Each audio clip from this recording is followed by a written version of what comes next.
Pretty soon, I'll be going live on YouTube.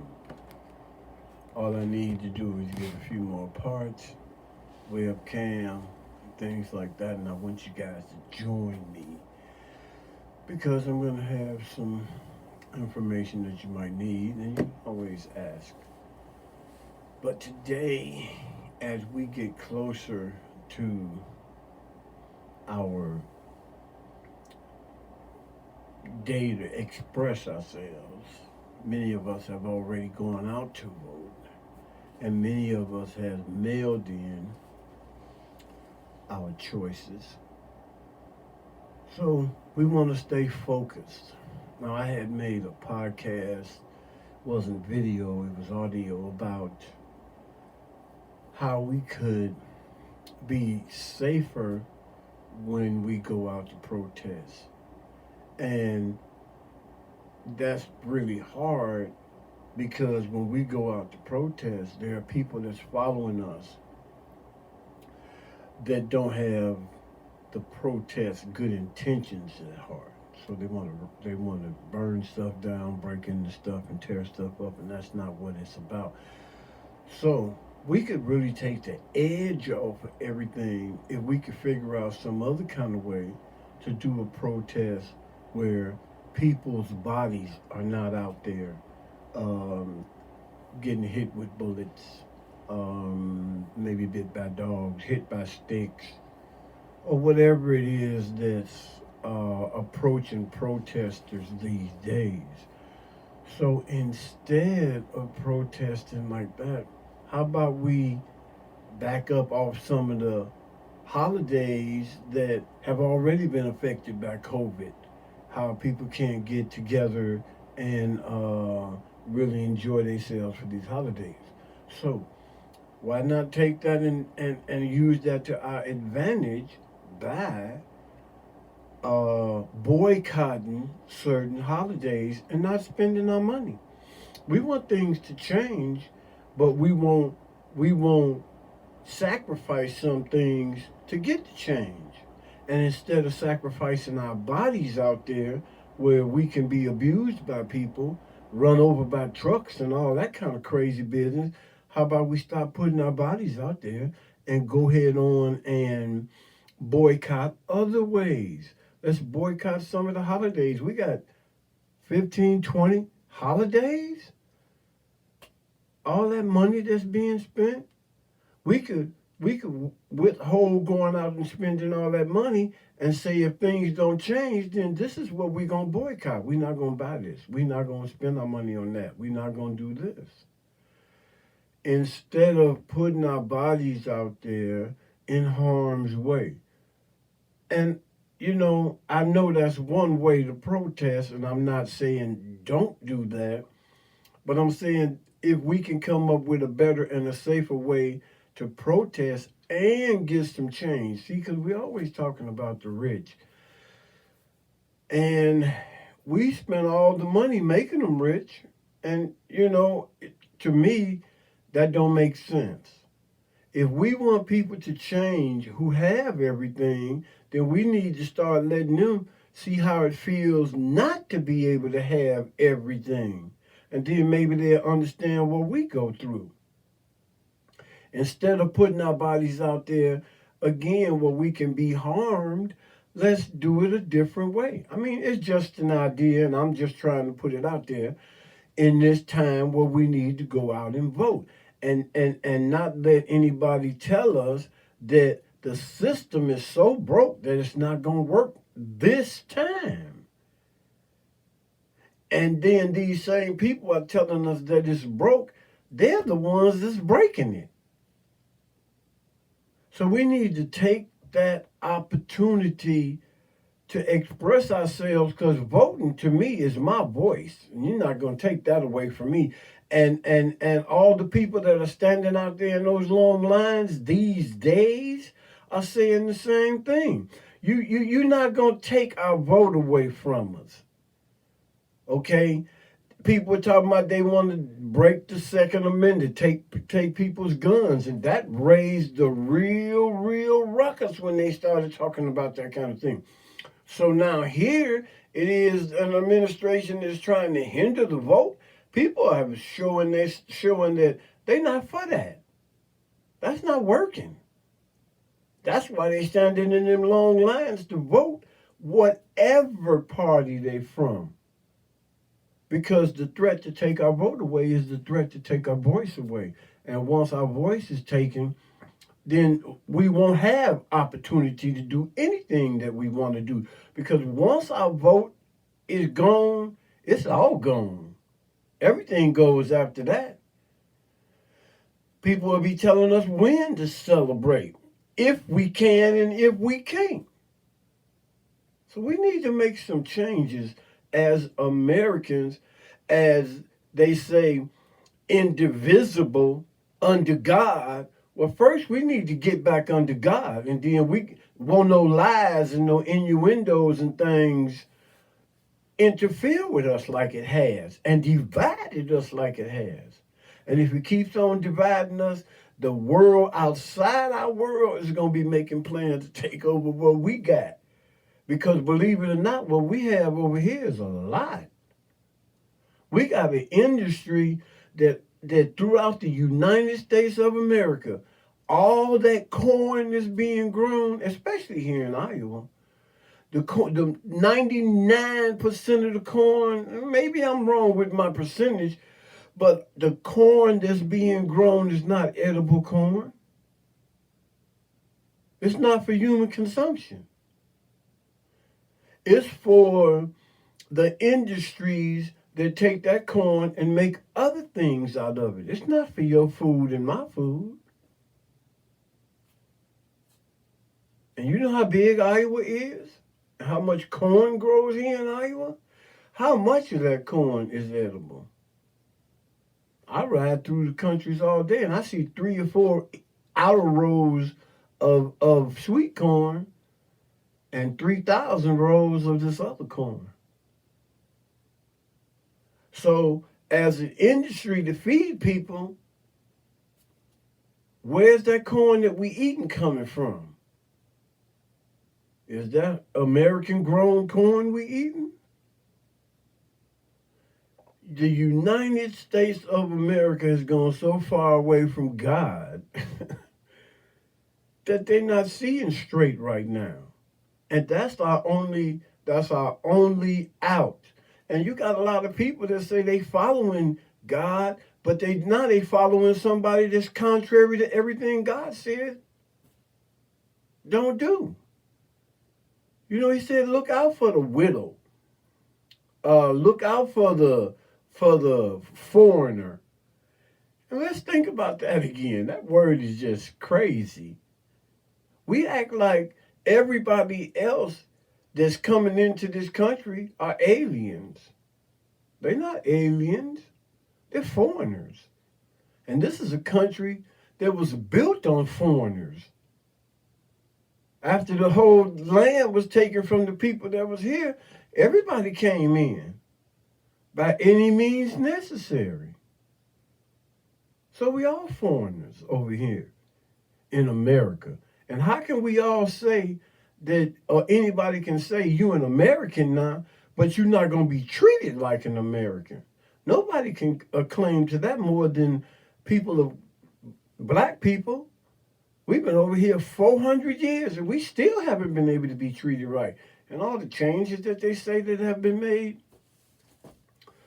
this administration that's in there now and the administrations that haven't done, this administration is not going to do anything it says it's going to do because it hasn't done it yet. The administrations that have been nitpicking on what they need to do, and now it's time for us to tell them what it is they need to do. They need to get that justice system correct, simply because you get caught with a $20 sack, you're doing 20 years. Somebody else of a different nationality, somebody white, get caught with a pound of crystal meth, and they get 30 days. We have to do something about this injustice, because until we do, there will be no justice for us. So the people that get in there, whoever they are, if they don't get in there and make some changes, then we'll call them one-termers. Because after they get in there and things still remain the same, then the protesting, once they do get in there, should not stop. We should continue to protest so that it doesn't kneel down and be buried under a bunch of bureaucracy, and it looks like, okay, things is back to normal. Well, we don't want things to go back to the normal. Thank God for COVID, because it knocked the normal out of whatever we wanted to call normal. So we might as well go with the flow. Not what's going on in this administration, and not what the next administration coming in want us to go through. When the next administration come in, they're going to want us to calm down. Do not calm down. Keep on doing what you're doing. And that's why I say, whatever administration is, we need to take a different approach to it and not put ourselves out there to harm. Because if this administration is in there again, there's going to be some harm done to protesters. They're going to be marked rioters or whatever it is they want to call them. And when you go out there for your right to have some change, say about some change, you're going to be locked up and they might not find you again. You know, so we as a unit of people, we need to be smarter and get together and figure out how to deal with this society that run everything. And everybody know the only way to do that is hit them in the pocket. If you don't hit them in the pocket, you're not hitting them nowhere. Hit them in the pocket. Get our kids off the street so these police officers that want to hurt somebody that's out there with the police officers that don't want to hurt nobody. But when somebody out there gets hurt by police officers, even the police officers that don't want nobody to get hurt don't do nothing about it. And what kind of society is that? How do I know which police officer that I should trust? He might come at me real nice and the next minute have his knee on my neck. And then the police officer that would never dare put his knee on nobody's neck ain't gonna do nothing about it, ain't gonna say nothing about it. If we don't stay out here and do some changing and some re-strategizing on how to get these changes done, once this administration that's in there wins, or the next administration that want to get there and win, if we stop, it's over for us, especially African Americans. We'll be the targets of all of this. Why? Because we are the ones that everybody depend on when it comes time for the vote. We the ones that everybody want to get on their side. What we have to do is don't choose no side. Choose us. And then we choose a side. Let's have some unity with us. Among us. And then we can make some things change. Because if you notice, when we get out there, whatever is for, there are millions, hundreds of people following us all across the world, let alone right here in America, every nationality. Why is that? Because these people of color and these other white folks that's following us know it's the right thing to do. So now what are you going to do? Are you going to do the right thing? Because I'm saying what I'm saying, have I just become your enemy? Well, if that's so, then so be it. Because I want my brothers and my sisters to know that it's time for unity among black folks. And once we get ourselves together, there'll be so other many people behind us, nobody else will have a chance to say nothing. Why is it that everybody is looking for us when it come time to vote? But nobody is around when it come time for us. We got to wake up. We got to come together. And if we don't come together, there's nothing on earth that's going to bring us together. These people are going to begin to wipe us out, and we still ain't going to come together. And the ones that do come together, it's going to be so few, it won't make no difference. So we as a people need to come together and not prepare ourselves for anything violent. We don't have to do nothing violently. We just have to come together. The people that want to do us some harm, they'll show themselves. They're the ones that want to do us some violence, and they'll show themselves.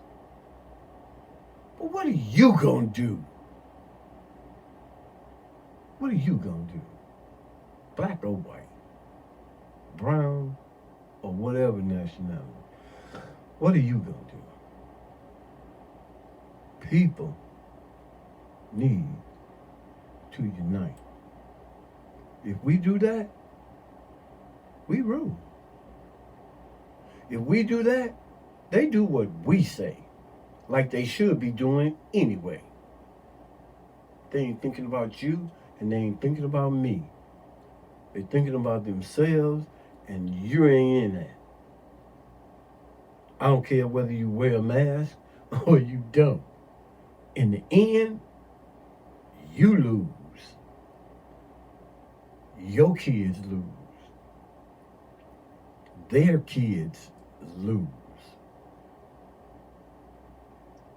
And the people that want to start this stuff talking about some, civil war? What is that?